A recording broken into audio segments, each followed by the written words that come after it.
Всем привет, народ! Сейчас мало свободы в интернете, особенно в последнее время. Но дальше, кажется, будет хуже. Роскомнадзор опять появился на горизонте, и последние новости говорят нам о том, что Google оштрафовали на 21 миллиард рублей, которые теперь Google должны заплатить российскому правительству. Сейчас уже есть много информации о том, что по планам у правительства России заблокировать YouTube к декабрю 2022 года. Кроме того, мы видим, что Роскомнадзор стал самым главным инструментом по блокировке всего в России. И, например, сейчас суд Москвы аннулировал лицензию одного из известных СМИ «Новая газета». Само собой, сделали они это по политическим причинам, но нас волнует немножечко другое. А именно то, что теперь законодательство добавили закон о персональных данных. С 1 сентября 2022 года вступает этот закон. Теперь все операторы, работодатели и туристические офисы должны уведомлять Роскомнадзор о начале или осуществлении обработки ваших данных. То есть, когда вы куда-то сообщаете свои данные, они куда-то сохраняются. Соответственно, теперь, если вы как-то выразите свое мнение в интернете, что-то скажете не то,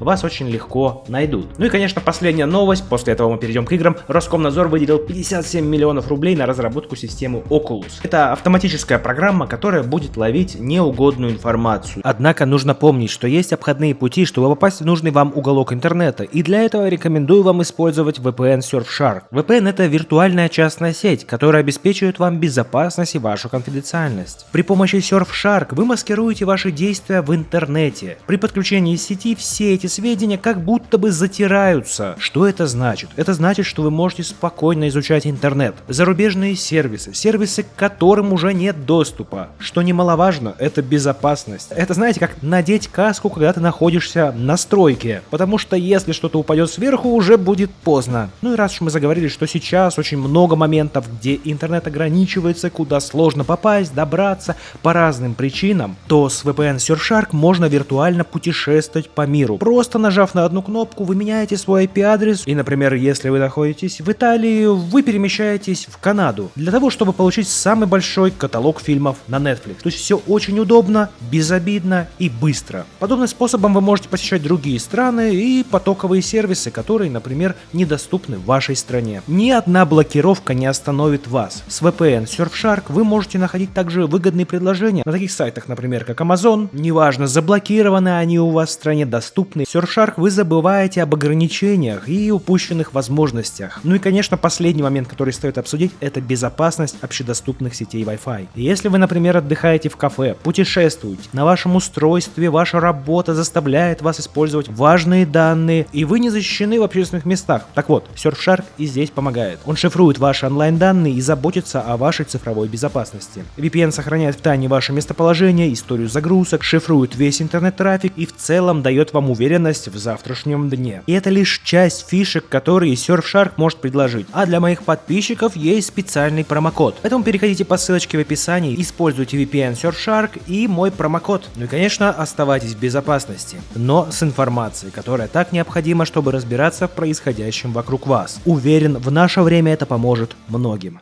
А теперь давайте к игровым новостям. Начнем с Hogwarts Legacy. В последнее время нам показали несколько факультетов, которые будут доступны в замке Хогвартс. Но вчера прошла большая выставка State of Play, на которой показали различные Sony эксклюзивы, которые выйдут на PlayStation. И вот одним из очень крутых моментов стал квест эксклюзивный для PS5. Разработчики рассказали про это эксклюзивное задание, где нам придется попытаться бросить вызов тьме. То есть будет специальное задание, хоррорное, сокрытое в магазине в деревне Хогсмит. Если вы помните, деревня Хогсмит — это место, где ученики отдыхали от учебы, например, на каникулах и так далее. Так вот, на всех платформах PlayStation 5 там будет квестик, заброшенный магазин, в котором будет твориться всякая мистическая хрень. Во время прохождения задания игроки смогут использовать пыточное проклятие и изучить его. В этом небольшом трейлере мы увидим реально жуткие моменты. Например, какие-то манекены гонятся за нашим героем. Потайной ход сквозь сундук прямо под пол этого магазинчика. Темная магия, призраки и вот все вот в этом духе. Выглядит впечатляюще, жду этот квест больше, чем саму игру. Шучу.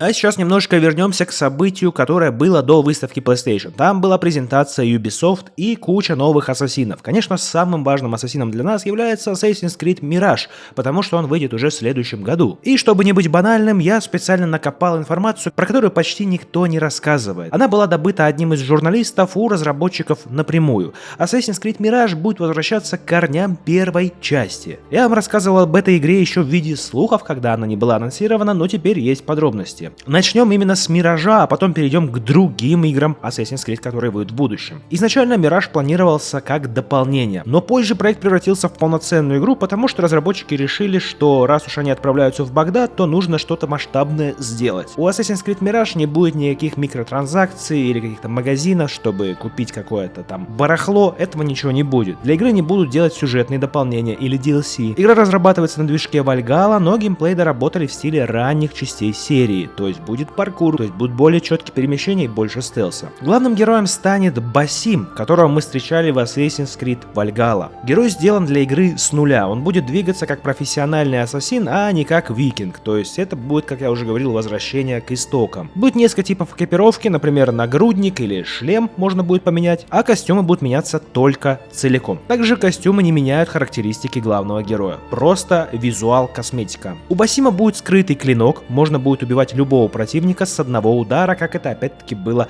в старых играх, любимых наших ассасинах. В Мираже будет только 3 вида оружия ближнего боя: скрытый клинок, кинжалы и мечи. События игры будут происходить в Багдаде 19 века, и эта игра будет являться приквелом Вальгаллы. Если вы вспомните, то Басима вы встречали в Вальгалле, и он рассказывал вам о своих похождениях в Багдаде. Так вот, эти похождения мы и будем с вами видеть. Начнем мы с вами как уличный вор. Басим будет просто бродягой, а потом присоединится к неким незримым и станет мастером-ассасином во время прохождения игры. Акцент игры сделан на стелсе, незаметных убийствах и очень жестких убийствах. Как говорят разработчики, в Мираже будут самые кровавые убиения врагов. В Багдаде, в городе, в котором мы будем путешествовать, будет 4 уникальных района. Как и раньше, будут исторические личности, и мы сможем увидеть разнообразные события, которые постепенно будут оживлять город. Жители, неписи, которые здесь будут ходить, будут реагировать на каждое действие ассасина. Сам Багдад будет густо населенным. В Багдаде есть несколько бюро незримых, то есть ассасинов. Здесь можно взять задания и прокачиваться, а изучение города подскажет, где нам искать цели. В какой-то момент сюжета Басим окажется в Аламуте, это будет крепость незримых. Здесь он изучит ритуалы новых друзей и раскроет свою истинную природу ассасина. В целом, пока что звучит очень красиво, к тому же мы видели трейлер, в котором все было еще красивей. И мы, конечно, знаем, что часто у ассасина бывают красивые трейлеры, а по итогу не все так гладко, но в любом случае эта часть радует больше, чем какая-либо из последних.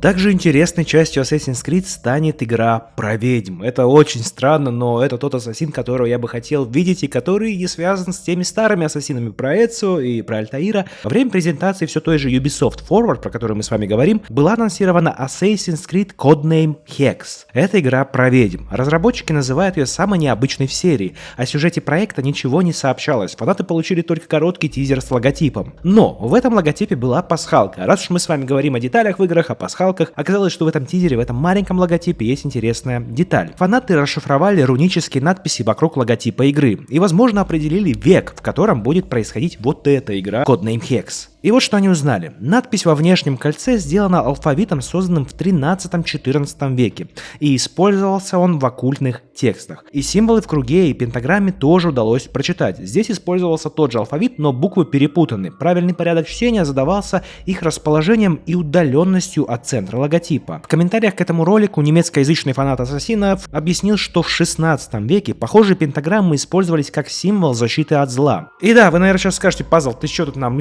исторический урок, что ли, устроил? Но нет. Я хочу сказать, что фанаты полагают, что события игры происходят в Германии 16 века. Как раз в это время в Германии шла охота на ведьм, и, скорее всего, возможно, ассасины будут являться эдакими ведьмами в этой части игры. И тамплиеры, возможно, будут на нас охотиться. Кто его знает. В любом случае, часть любопытная, и мы ее ждем. Также была анонсирована Assassin's Creed про Японию. И называется она на данный момент Assassin's Creed Codename Red. События этой игры игры будут разворачиваться в феодальной Японии. Это мечта всех фанатов Ассасина — увидеть Ассасина в Японии. Это будет следующей полноценной частью серии. Эта игра будет больше, чем Мираж, и события проекта, как и всегда, будут происходить в открытом мире. У этой части уже будет РПГ налет, и главным героем этой части станет ниндзя. Больше об игре ничего не известно, поэтому ждем подробностей после Миража.